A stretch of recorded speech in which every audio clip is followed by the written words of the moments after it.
இப்போவே கிளம்புறேன் டீ. நீங்களே என்னடி வரீங்களா? என்ன ஆளுக்கால 10 லட்சம் 2.5 லட்சம் 2.5 லட்சம் பங்கு பிரிக்கிறீங்களே, சீக்கிரம் வாங்கட்டி போவோம்.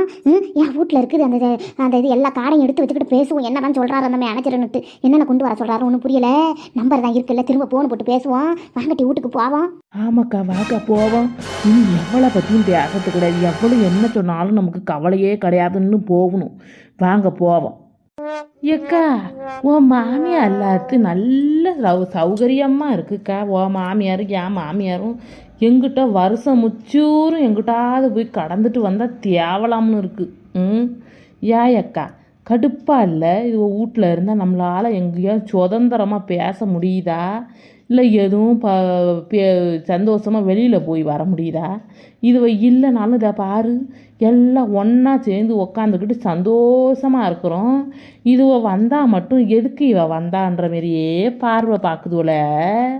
அது நமக்கு ஒரு மாதிரி சங்கட்டமாக இல்லை? வந்து சந்தோஷமாக பிரியாக பேசிட்டு போகலான்னா அக்கா என்ன தான் பண்ணுறதுன்னு தெரியல. இதுங்கெல்லாம் எப்போ தான் வந்து நம்மளோட ஃப்ரெண்ட்ஷிப்பை புரிஞ்சுக்க போதோ தெரியலை. சரி அது கிடக்கட்டும். இந்த மேனேஜருக்கு ஃபோனு பண்ணியா இல்லையா? அக்கா சொல்லுக்கா. ஏட்டியா எதை பிசின்னு வருது டீ. அதுதான் கொஞ்சம் நேரம் கழிச்சு கூப்பிடலாம்னு வச்சுட்டு உட்காந்துருக்கிறோம். எல்லா அட்டையும் எடுத்து கையில் வச்சுக்கிட்டேனல்ல, நேரம் பணத்தை போட்ட உடனே போய் எடுத்துகிட்டு வந்துடுவோம் டீ. அப்போ தாண்டி நம்ம சீக்கிரம் எல்லா வேலையும் முடிக்க முடியும். பாருல, நமக்கு அதிர்ஷ்டம் வந்து தானாக தான் வரும் இருக்கு. என்னதான் வேண்டிக்கிட்டு கிடந்தாலும் நமக்கு வராது. நேரங்காலமும் நல்லா இருந்தால் தான் வருமாட்டுக்கு டீ. என்னம்மா சரி எப்படியோ கிடைச்சா தேவலாட்டி. நம்மளும் கஷ்டப்பட்டுக்கிட்டு எல்லாருக்கிட்டையும் அவமானப்பட்டுக்கிட்டு, என் புருஷனெல்லாம் என்ன பேச்சு பேசினார் தெரியுமா? ஒரு 2 லட்சம் பணம் கட்டதுக்கு. ஏன் சாமி, அந்த மாரிலாம் அவர் பேசிக்கவே கூடாதுடி. அப்படி பேசினார். இந்த 2 லட்சத்துக்கு நீதான் பொறுப்பு, பணத்தை கொடுக்கலன்னா தானே இருக்குது. என்னென்ன பேச்சு சொல்லு. அதெல்லாம் எப்படி தான் அப்படி பேசினாருன்னு தெரியல. எனக்கெல்லாம் ஒரே ஆத்திரம் தாங்க முடியல பாரு. அதான் உன் வீட்டுக்காரர் அப்படி உனக்கு கேவலமாக பேசுனதுக்கு தாங்க இப்போ கடவுள் உனக்கு நல்ல 10 லட்சத்தை கடன் தரேன்னு சொல்லியிருக்கிறாரு. இதை மட்டும் நம்ம தவறவே விட்டுறக்கூடாது. எப்படியாவது நம்ம இந்த பணத்தை வாங்கியே ஆகணுக்கா. வாங்கினா எப்பா நினச்சி பார்க்குற அளவுக்கு இருக்குக்கா. வாங்கி எப்படியாவது துணி கடையை மட்டும் போட்டுட்டோன்னு வச்சுக்கோ, அத்தனை பேரும் நம்ம கடையில் தான் ஏக்கா வாங்குவாங்க. ஏன்னா இந்த ஊரை தாண்டி தானே வெளியில் போகணும். அப்போ ஊருக்குள்ளே வாங்கிக்குவாங்க. அதனால் நம்ம எல்லாம் சூப்பராக வெளியூரில் டவுனில் எப்படியெல்லாம் கடை இருக்குது அந்த மாதிரிலாம் சோடிச்சு அதுக்கே ஒரு கிட்டத்தட்ட ஒரு 3 லட்சம் செலவாகும்க்கா. கடை பிடிச்சி அதுக்கு மேக்கப்பு பண்ணி அதுக்கு வந்துட்டு எல்லா துணியும் வாங்கி போட்டு வைக்கிறதுக்கே அது ஒரு இதாகும். இருந்தாலும் ஆனால் போதுன்னு நம்ம பண்ணி தாங்க ஆகணும். பண்ணால் தாங்க நமக்கும் நல்ல ஒரு முன்னேற்றம் வரும். இல்லைன்னா என்ன ஆகும்? நம்மளும் கடைசி வரைக்கும் இந்த புருஷன் காலையிலேயே கிடக்க வேண்டியது தான், நாய்க்குட்டி மாரி. அப்புறம் ஏன் நம்ம மாமியாலாம் நம்மளை வந்து ஏறி மிதிக்காதுவோ, எல்லாம் அப்படித்தான். சரி ரைட்டு, சின்ன ரேட்டு இப்போ சீக்கிரம் ஃபோனை பண்ணிக்கிட்டே இருக்கா. என்னக்கா அட்டியா இருட்டி. அவர் ஒரு பெரிய மேனேஜரு, அவர்கிட்ட போயிட்டு சீக்கிரம் டக்கு டக்கு டக்கு டக்குன்னு ஃபோன் பண்ண சொல்கிறிய. இப்போ இது நம்மள மனசு என்ன இவங்க இப்படி நையல் பார்த்தியாக இருக்கிறாங்கன்னுட்டு நமக்கு லோனுக்குன்னு கொடுக்காத ஏதாவது பண்ணிவிட போகிறான் எனக்கு இருக்கேன். உடனே கூப்பிட சொல்கிறா பாரடியே லலிதா. ஒரு என்னடி நான் இவ்வளோ பண்ணுறது, எங்கிட்டாவது என்னை புரியவே வைக்கிறது கிடையாது. என்னை நான் என்ன சொல்கிறது, இவ்வளோ சொல்கிறதுக்கெல்லாம் உடனே ஆரம்பம். என்ன பண்ணி வந்து காப்பாற்றிட்டு இதை சொல்லி மாடு என் இழுத்துட்டு போய் 10 நேரம் அந்த சூழாய் விட்டுது. அந்த மாரி இவரும் பறக்கிறா பாரு. இருட்டி ஆக்க பொறுத்த உனக்கு ஆற பொறுக்க மாட்டேங்குதே. சித்த கம்முனு இரு. அந்த ஆளுக்கிட்ட பேசணும்னா டீசெண்டாக பேசணும். கொஞ்சம் நேரம் வெயிட் பண்ணி தாண்டி பேசணும். நமக்கு காரியம் ஆகணும்னா நம்ம தாண்டி போய் காலை பிடிக்கணும். அதான் ஏக்கா இப்போ தாங்க நீ நல்லா புரிஞ்சுக்கிட்டு இருக்கிற. இவ்வளோ என்னக்கா இந்த மாதிரி பரன்னு பறக்கிறாள்வல எப்படி தான் வச்சு சமாளிச்சு எனக்கு சுத்தமாக புரியலையம்மா. கடுப்பா இல்லை? இந்த மாதிரிலாம் ஒரு அவசரம் இல்லாத இதெல்லாம் பண விஷயம். சும்மா 1 ரூபா 2 ரூபாயா? 10 லட்சம் இல்லை? 10 லட்சத்துக்கு என்ன பண்ணலாம்? ஒரு மேனேஜரே ஃபோனை போட்டு உங்களுக்கு லோன் வந்திருக்குன்னு சொல்கிறான்னா அப்போ நம்ம என்ன மாதிரி நல்ல உனக்கு ஏக்கா உனக்கு அடிக்கடி உன் அக்கௌண்ட்டில் எதுவும் பணம் போக்குவரத்து இருக்குமோ ஏக்கா? அதனால தான் ஒரு வேளை உங்கள் அக்கௌண்ட்டில் நல்ல காசு பணம் கொள்றீங்கன்னு உனக்கு லோனு தராங்களோ ஏக்கா? எதுக்கு திடுதுப்புன்னு எனக்கும் அதே ஒரு சந்தேகமாக தான் இருக்குது. என்ன தான் சந்தோஷம் இருந்தாலும் திடுதுப்புன்னு எதுக்கு உனக்கு வந்து திடுன்னு போன் போட்டு உங்களுக்கு 10 லட்சம் லோன் வந்திருக்குது, வந்து வாங்கிக்கிங்க, ஏடிஎம் கார்டை சொல்லுங்கள், பேங்க் நம்பரை சொல்லுங்கன்னு சொல்கிறாங்களே, அதைத்தான் கேட்குறேன். சொல்லு அக்கா. அட ஆமாட்டி, உங்களுக்கு தெரியாது, என் அக்கௌண்ட்டில் தான் இந்தியன் பேங்க்கில் தான் வச்சுருக்கேன் எனக்கு அக்கௌண்ட்டு. என் மகக்காரி சம்பளமெல்லாம் அதில் தாண்டி போட்டு விட்ருவா, அதில் தான் கிடக்குது காசெல்லாம். ஆனால் ஏடிஎம்லாம் ₹1 கொடுக்க மாட்டார் இந்த மனுஷன். ஏடிஎம்மும் கொடுக்க மாட்டார். இப்போ ஒரு ரூபா 2 ரூபா ஒரு 2000 3000 பணம் கட்டாலும் எடுத்து கொடுக்க மாட்டார். ஏன்னாக்கா அது பொண்ணு காசு, அது சேவிங்ஸில் தாண்டி இருக்கணும். நாளைக்கு கல்யாணம் வந்துருச்சுன்னா யார்கிட்ட போய் நம்ம கடன் கேட்கறது சொல்லி பார்ப்போம். நம்ம சம்பாரித்து நம்ம என்னமோ பண்ணலாம், ஆனால் அந்த குட்டி போய் அங்கே கஷ்டப்பட்டு சம்பாதிக்கிறாள, அதில் எடுத்து நம்ம ஏதாவது ஒன்று பண்ணலாமா அப்படின்னு என் வீட்டுக்காரர் கொஞ்சம் சூதானமாகவே இருப்பார்டி. என்ன பின்ன அப்புறம் நானும் விட்டுறது. சரி, என்ன அவர் வந்து என்னத்தை நல்லதுக்கு தானே செய்கிறாரு அப்படின்னு நானும் இது பண்ணுறது கிடையாது. ஆனால் அதில் நிறையா கிடக்குட்டி, எப்படி பார்த்தாலும் இப்போ 1 கோடி கணக்கில் கிடக்கும். ஆனால் அதிலலாம் ₹1 கூட நாங்கள் எடுத்து எங்களுக்கு ஆத்திர அவசரத்துக்கு எடுத்து யூஸ் பண்ணவே மாட்டோம் பார்த்துக்க. ஒரு வேளை அதனால் எதுவும் பணத்தை ஏடிஎம் கார்டை கேட்குறாங்களா என்னன்னு தெரியலையே. என்னவா இருக்கும் என்னமோ. என் பேங்க் அக்கௌண்ட்டை வச்சு எனக்கு கடன் கொடுத்தா சரிதான். என் மவ காசு இருக்குது, இது அந்த தைரியத்தில் நான் கடனை வாங்கி நம்ம எல்லாரும் தொழிலை தொடங்கி நல்லபடியாக கடையை வச்சு நம்மளும் பிழைக்கணும் டீ. நாளைக்கே மாப்பிள்ளை கப்பிலன்னு என் மவளுக்கு மாப்பிள்ளை பக்கம் அந்த பணக்கார விட்டு பையன் தான் என் பையன் பொண்ணு பார்த்துட்டு பிடிச்சிருக்குன்னு சொல்லி ஒத்த காலில் நிற்கிறானே. அவனே வந்தாலும் என் பிள்ளைய தாலி கட்டி கூட்டிட்டு போயிட்டாலும் நாளைக்கு மதிக்கணும் இல்லடி சரிதா. என்னதான் என் மாவை சம்பாரிச்சு அந்த காசில் கல்யாணம் பண்ணி கொடுத்தாலும் நாளைக்கு ஒன்றும் இல்லாத ₹1 கூட வழி இல்லாத உட்காந்துருக்க நேரம் போய் மருமவங்க அல்ல உழுந்தோம்னு வச்சுக்கேன், அதை விட ஒரு அசிங்கம் நமக்கு கிடையவே கிடையாது பார்த்துக்க. அதனால என் புருஷன் ரொம்ப வருத்தப்படுறாரு. இவ சம்பாதிக்கிறத வச்சு இவளை கட்டி கொடுத்துட்றோம், அடுத்தது இந்த சூழியை நம்ம எப்படி தான் கரையாற்ற போகிறோமோ தெரியல அப்படின்லாம் ரொம்ப வருத்தப்படுவார். நாங்கள் 2 பேரும் வீட்டில் இருக்கும்போது பேசிக்கிட்டு கிடக்கிறது தான். அப்புறம் என்ன பண்ணுறது, நம்ம வந்து இவர் மாதம் ஆனால் ஒரு 1.5 லட்சம் சம்பாதிக்கிறாரு. அதுவும் இன்னும் ஒரு 4-5 வருஷத்தில் அவருக்கு ரிட்டையர்மெண்ட்டு. அதான் 63 வயசானதான், 63 58 என்னமோ அத்தனை வயசில் வந்து ரிட்டையர்மெண்ட் கொடுத்துட்றாங்களாம். என்ன ஏதுன்னு தெரியலை. அதனால் எங்கள் வீட்டுக்காரர் இப்போவே விசனத்தில் இருக்கிறாரு. அதை தாண்டி நான் மனசில் வச்சுக்கிட்டு சொல்லாமல் கொள்ளாமல் இவர் இருக்கிற வரைக்கும் வேலை செய்யட்டும், அதுக்கப்புறம் ரிட்டையர் ஆனால் வீட்டில் இருந்துக்கிட்டு இருக்கிறத விட நம்ம ஒரு துணி கடை வச்சாலும் அதில் வந்து ஓனர் மாரி உட்காரட்டும்ன்ட்டு என்னோட எண்ணம். ஆனால் இப்போ தான் நம்ம 4 பேரும் ஓனராக போய் செய்ய போகிறோமே, அப்புறம் நம்ம கடையை பார்த்தோம்னா வீட்டில் இருக்கிற ஆம்பளுக்கு ரொம்ப பொறாம எண்ணம் வந்துடும். அது வர ஒரு பக்கம் கடுப்பாக இருக்குது. என்னதான் பண்ணுறதுனே தெரியலடி லலிதா. இந்த ஆளும் என்னமோ விசனத்திலே இருக்கிறாரு. நான் தான் சொல்லாமல் கொள்ளாமல் நம்ம துணி கடை வச்சோம்னா அதுக்கு இவர் வருவார் போவார் அப்படின்ட்டு நானும் நினச்சிக்கிட்டு பண்ணுறது தான். என்ன பண்ணுறது என்னமோ. சரி, அது கிடக்கட்டும். அப்படியா நகை கடை வச்சுருக்கிறாரு, அடவு கடை ஓடுதாடி முன்னமாரி. இப்போ எல்லாத்தான் அவளும் வட்டிக்கு விட்றாள் இந்த ஊரில். இந்த அது என்ன அந்த காலத்தில் தவளை சட்டி கோவளை சட்டிலாம் எடுத்துகிட்டு போய் வச்சு அடமானம் வச்சு வாங்கி தின்றாளுல, அந்த மாரிலாம் இப்போவும் வைக்கிறாளுலாட்டி இந்த ஊருக்கு அறிவா. எனக்கு அதுதான் ரொம்ப நாளாக உங்ககிட்ட கேட்கணும்னே நினச்சிக்கிட்டு இருந்தடி லலிதா. எதுவும் இப்படி கேட்குறோம் வெடுக்குன்னு நினச்சிக்காத டீ, தப்பாக நினச்சிக்காத. எல்லாம் நம்ம ஒன்றுக்குள்ளே ஒன்று தான் நான் கேட்டேன்.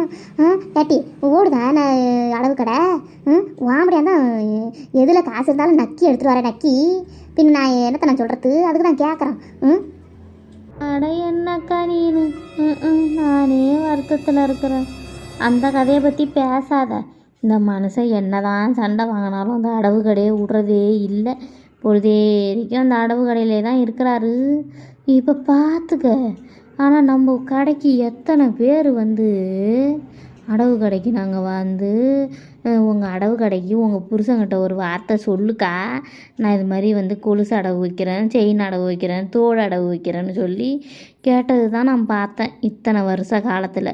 இப்போ பார்த்தா அடவு கடைக்கு தேடி வந்து என் புருஷங்கிட்ட உங்களுக்கு வட்டிக்கு பணம் வேணுமான்னு கேட்குறாங்கக்கா இந்த ஊர் ஆளுவ. ஏன் சாமி, என்ன வளர்ச்சி 10 வருஷத்தில். எல்லா வீட்லேயும் அப்புறம் புள்ளுவோ நல்லா படிக்குதுவோ, வெளியில் வேலைக்கு கிளம்புதுவோ. அதுவும் நாங்களாவது 3 ரூபா வட்டிக்கு கொடுக்குறோம் பாரு. இந்த தெருவில் இருக்கிறவள்ள 10 ரூபா வட்டிக்கு கொடுக்குறாளுவக்கா. 10 ரூபா வட்டிக்கு 10 லட்சத்துக்கு எவ்வளோ மாதம் நீயே சொல்லு பார்ப்போம். 1 லட்சம் 10 மாதம் ஆனால் எவ்வளோ வருது வட்டி? 10 லட்சம் வரல. அந்த காசு நம்மக்கிட்ட ஏதோ ஒரு லட்சமோ 2 லட்சமோ முன்பணமாக வச்சு நாங்கள் தொழில் தொடங்கணும் தான். நல்லா ஓடிச்சு, நல்லாலாம் ஓடலைன்னு சும்மாலாம் போய் சொல்லிக்கிட்டுலாம் தெரியக்கூடாது. அப்போ சம்பாரிச்சதை நமக்கு ஒட்டாத போடும். நல்லா அடவு கடையும் வச்சு ஓரளவுக்கு ஓடுனுச்சு. நம்ம அந்த தெரு முக்கூட்டில் ஒரு புதுசாக ஒரு மாடி வீடு ஒன்று பெயிண்ட் அடிச்சுட்டு இருக்கிறாங்களே, அந்த வீட்டை நாங்கள் தான் வாங்கியிருக்கிறோம் பாரு. வாங்கி அதை பெயிண்ட் அடித்து இப்போ ஒரு சித்திரை மாதமாவது வைகாசி மாதமாவது குடி போகலாமுன்னு திட்டம். அதுக்குள்ளே என்ன ஆகி போச்சு, தொழில் படுத்துருச்சு. நல்ல வேலை ஊடாவது வாங்கினோமேக்கா. எங்களுக்கு பரம்பரை சொத்து ஒன்றுபிட்டு ஒரே பெரிய ஊடாக இருந்தாலும் கூட்டு குடும்பம். அதில் 4 பேர் எப்படிக்கா ஒரே வீட்டில் இருக்கிறது? 4 ரூம்லேயும் 4 அடுப்பாங்கரை, அது பெட்ரூமு, ஹாலு, கிச்சனுன்னு இருக்குது. இருந்தாலும் அந்த வீட்டில் நம்ம எத்தனை நாளைக்கு இருக்கிறது நீயே சொல்லு பார்ப்போம். நமக்குன்னு தனி வீடு ஒன்று வேணும்னு வீடை வாங்கி கட்டிவிட்டு இது வீட்டோட விற்றாங்க கட்டி, அதை வாங்கி கட்டிவிட்டு அடுத்தது ஒரு கார் ஒன்று வேணும்னு என் சின்ன மாவன் சொன்னான். சரின்னு ஒரு 10 லட்ச ரூபாய்க்கு கார் வாங்கி போட்டார். அப்புறம் சரி இந்த தொழில் படுக்கிற மாரி தெரியுதே, நம்ம வேறு எதுவும் தொழில் வைக்கிறதுக்கு இது ஏதாவது ஒன்று ரெடி பண்ணி வச்சுக்கணும் அப்படின்னு.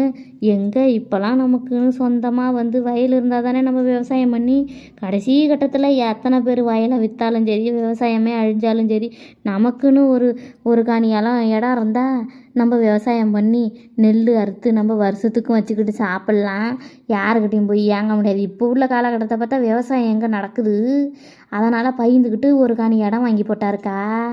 இதான் நடந்துச்சு பாரு. ஏதோ இதாவது நடந்தது. உங்களை மாதிரிலாம் நாங்களாம் என்ன அப்பா அத்தா வீட்டில் என்ன சொத்து பத்துமா எல்லாமா இருந்துச்சு? ஒன்றும் இல்லை. எப்படியோ நாங்களே எங்கள் கையை கொண்டு பொழைச்சோம். இப்போ என்னன்னா ஒரு நாளைக்கு 2000 வர்றதே பெரிய கடினமாக இருக்குது அக்கா. அதனால் இந்த மனுஷன் ரொம்ப துடிச்சு போயிட்டாரு. என்னடி இது, நம்ம நல்ல வேலை அதுக்கு பணம் காசு இருக்கும்போதே வீடு வாங்கிட்டோம், ஒரு கார் வாங்கிட்டோம், ஒரு காணி இடம் வாங்கி போட்டுட்டோம். இனி பிள்ளைங்கள்லாம் படிக்கணும். அந்த பிள்ளைகளுக்கு படிப்பு செலவுக்கு என்ன பண்ணுறதுன்னு தெரியலையேன்னு முழிச்சிக்கிட்டு இருக்கிறாரு தான். நான் என்ன வெளியில் சொன்னால் வெக்கக்கேடுன்னு செவனோன்னு இருந்துக்கிறது. நம்ம வீட்டுக்கு கஷ்டத்தை போய் அடுத்த வீட்டில் விளக்கு வச்ச நேரத்தில் போய் புலம்பலாமா சொல்லு? புலம்புனோம்னா நம்ம வீடு தான்க்கா விருத்தி. அவங்க வீடு கேட்குறவங்க வீடும் விருத்திக்கு வராது, நம்ம வீடும் விருத்திக்கு வராதுன்னு செவனோன்னு இருக்கிறது. உன் நிலமையை பார்த்தா எனக்கும் தான் அக்கா கஷ்டமாக இருக்குது. நானும் அப்படி தான். ஏதோ சொல்லி வீட்லேயும் பஞ்சாரத்தக்கா வீட்லேயும் அவங்க வீட்டில் செய்கிறாங்க. செஞ்சாலும் இங்கே புருஷன் வீட்டில் கஷ்டப்படுறாங்க. என்ன பண்ணுறது? ஆனால் நம்ம பிறந்த இடத்துலையும் கஷ்டம், புகுந்த இடத்துலையும் கஷ்டம். குடிகார பையன்கிட்டலாம் திரும்பி நல்ல தெளிவாக வாழ முடியுமா? ஒன்று நினச்சா எனக்கு கஷ்டமாக தான் இருக்குது. என்ன பண்ணுறது? எல்லாம் சரியாயிரும் விடு. அதான் அக்காவுக்கு 10 லட்சம் லோன் தரப்போகிறாங்கல்ல. அதனால் நம்ம இது பண்ணிக்குவோம், நீ கவலைப்படாத.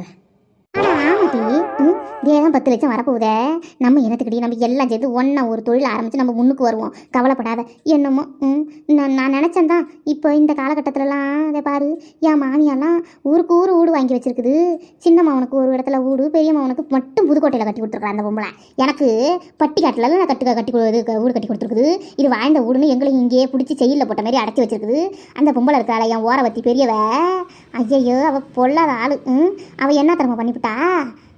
அவள் எனக்கு உங்கள் ஊரில் கிராமத்துலலாம் வாழ முடியாது, அதனால் உங்கள் ஆத்தாக்காரியை புதுக்கோட்டையில் எனக்கு வீடு வாங்கி தர சொல்லி, இதுதான் என்ன தான் நடு பையன் மேலே ஆசையாக இருந்தாலும் மொதல் பிறக்கிற பையன் மேலே இன்னும் கொஞ்சம் பாசம் அதிகமாக தானே இருக்க செய்யுது. இந்த பொம்பளை ஆல்ரெடி உஷார் தெரியுமா? நான் இந்த யார் மொட்டச்சி உஷார். அப்போவே ஒரு 5 சென்ட் இடம் வாங்கி போட்டுருந்துருக்குது புதுக்கோட்டை டவுனில். இப்போ போகுதுடி அது 5 கோடி கிட்ட. அப்போவே அந்த ஆள் அந்த மூத்தாரு இடத்த என் பேரில் எழுதி கொடுமான்னு எழுதி வாங்கிக்கிட்டு வீட்டை கட்டி நல்லா ஜம்முன்னு 10 வீடு வாடகை போகுது. ஒரு வீட்டுக்கு 10,000, 10 வீடு எவ்வளோ? உட்காந்த இடத்துலையே 1 லட்சம் சம்பாதிக்கலாம் அந்த ஆள். மேலே மொட்டை மாடியில் பெரிய ஹாலு, கிச்சனு எல்லாம் போட்டு இருக்கிறாங்க. அதுமாரி இழிச்ச வயத்தனமாக இருந்துக்கிட்டு என்ன பண்ண முடியும் சொல்லு? குடும்பத்தை பற்றி யோசிச்சாதாண்டி எதுவுமே நடக்கும். நம்மளும் யோசிக்கணும். அப்போவே எந்தெந்த இடத்துல இடம் வாங்கி போட்டிங்களோ அந்தந்த இடத்துல 3 பங்கா போடுங்கன்னு சொல்லியிருந்தோம்னா இன்றைக்கி அதில் ஏதோ நமக்கு வந்திருக்கும். அதெல்லாம் நமக்கு நேரங்காலம். சரி ரைட்டு விடு. நம்ம அடுத்தவங்க வாழ்றதுக்கு நம்ம ஒன்று விரதம் இருக்கவானா? என்ன என் புள்ள சம்பாதிக்கிறா அது போதாது, என் புருஷன் சம்பாதிக்கிறாரு அது போதாது, இந்த பொம்பளை வச்சா நம்ம வாழ்கிறோம். அந்தமாரி அங்கங்கேயும் காசு இருக்கிற நேரத்தில் வாங்கி போட்டாதாண்டி நமக்கும் உதவும். நீ சொல்கிறது கரெக்டு தான். பின்ன அப்போ இந்த பொம்பளை எம்மா திறமையாக வாங்கி போட்டிருக்கு பாரு உன் மாமியார். அக்கா நெடுவாசலில் கிட்டத்தட்ட உங்கள் பூர்வீக சொத்தே நெடுவாசல் தான். இந்த அது பேர் என்ன ஆலங்குடியில் கொழுந்தவன் இருக்கிறான், அங்கேயும் இடம் வாங்கி போட்டுருக்குறா. அப்புறம் இன்னொரு ஊரில் ஏதோ உன் பெரிய மாமியாரும் யார் உன் மாமனாரும் சேர்ந்து உழைச்சாங்கன்னு சொல்லி வேலை செஞ்சு விற்று செஞ்சு எல்லாம் கழனி வேலை பார்த்தாங்களே, அங்கேயும் இடம் சொத்து கிடக்கு. ஆனாலும் என்ன பிரச்சனை தெரியுமா, இவ்வளவும் இருக்குது என்ன பிரயோஜனம், சல்லி காசுக்கு பிரயோஜனம் இல்லை. விவசாயம் பண்ணி சாப்பிட்டாதான் நமக்கு இதில் வருமானம். ஆனால் இதே டவுனில் இருக்குதுன்னு வச்சுக்க, கோடி கணக்கில் போகுது பற்றியா. இங்கெல்லாம் ஒரு குழி வந்து 10,000 குடம் போய் தொலையில.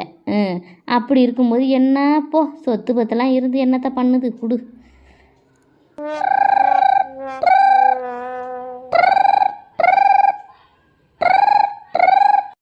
அதான் மேனேஜர் தாண்டி ஃபோன் பண்ணுறான், இரு கட்டி பேசுகிறேன். போன எடுக்க 10 லட்சம் வரப்போகுது. நல்ல வேலை ஃபோன் பண்ணிவிட்டாரு.